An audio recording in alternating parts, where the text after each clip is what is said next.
What are home and community-based services, HCBS? Medicaid is a health care program in the United States. Medicaid is run by the government. Every state has its own Medicaid program. Medicaid helps people get health care if they don't have a lot of money.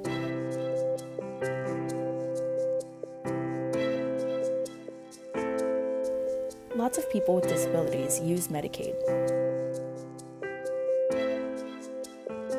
Medicaid programs work with providers. Providers are people or places that give health care. Some types of providers are doctors or hospitals.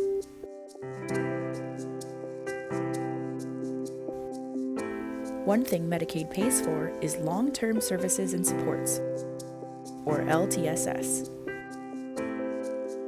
LTSS are services that help people with disabilities live our everyday lives. Some examples of LTSS are job coaches, transportation, or an in-home helper.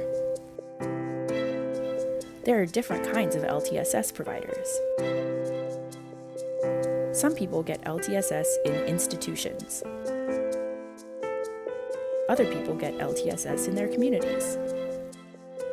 When people get LTSS in their community, it is called Home and Community-Based Services, or HCBS. When did the government start paying for HCBS? When Medicaid pays for HCBS, it helps us live in our communities. It helps us live the same kinds of lives as everyone else. Medicaid used to not pay for HCBS. People could only get services in institutions. This made it harder for us to make choices. Medicaid first started paying for HCBS in the 1980s. The U.S. government added a new part to a law called the Social Security Act. The Social Security Act tells the government how to run healthcare programs. Medicaid is one of the programs under the Social Security Act. The new part said that Medicaid could pay for HCBS. But there were still problems. States have to pay for LTSS in institutions. If you need services, you can go into an institution right away.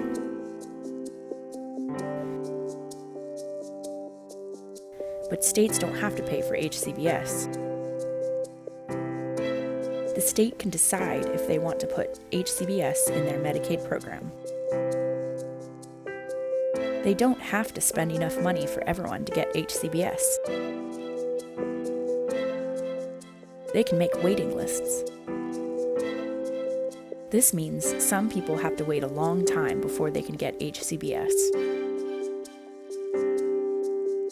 When someone is on the waiting list, they don't get services.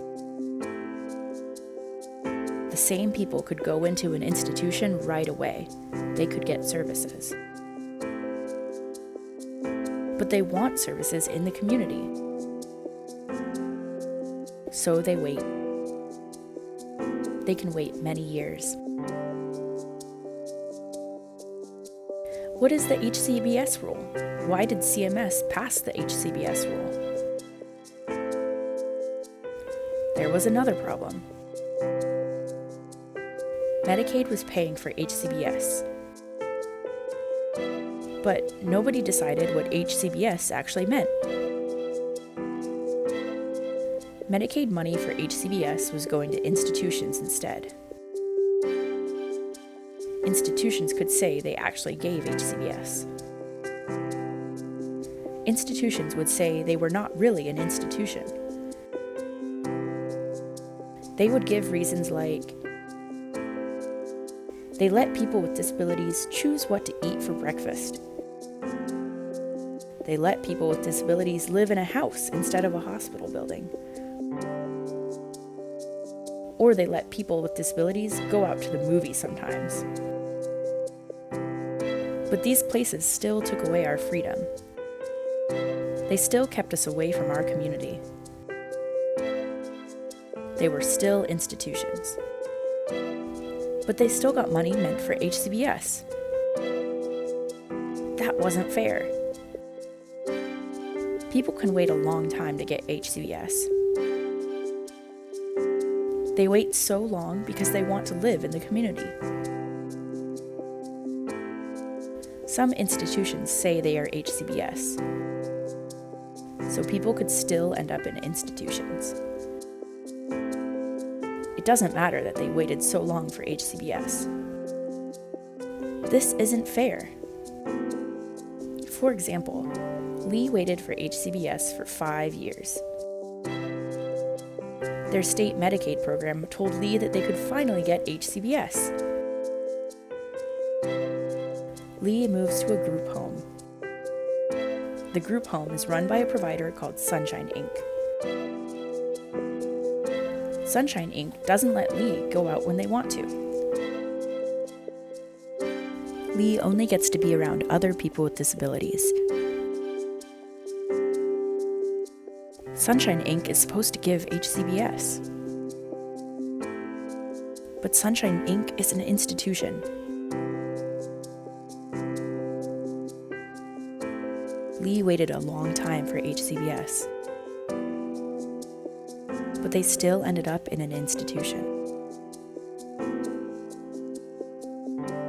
The HCBS rule was made to stop this from happening. The HCBS rule says what services are HCBS. It also says what services are not HCBS. It makes sure Medicaid doesn't give HCBS money to institutions. The HCBS rule helps us live in our community. It helps us get the kind of services we want. And it makes sure HCBS is actually HCBS.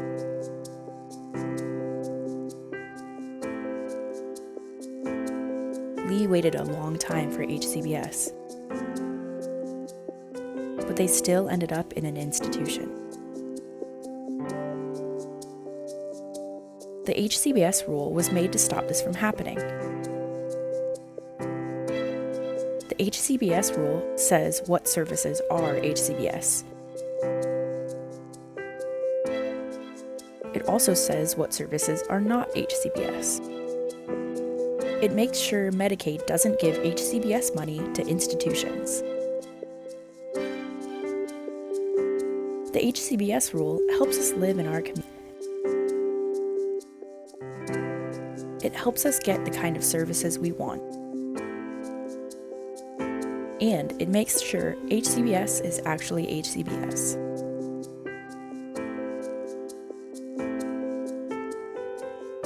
How was the HCBS rule made? The HCBS rule came out in 2014. Making a new rule takes a lot of steps. It started when people with disabilities talked to the Centers for Medicare and Medicaid Services, or CMS. CMS is the U.S. government office that runs Medicaid. We told CMS that HCBS money was getting used by institutions. CMS said that was a problem. CMS wanted to make sure the money helps us live in the community. CMS listened to people with disabilities. CMS also talked with other groups. They talked with lawyers, HCBS providers, and advocacy groups.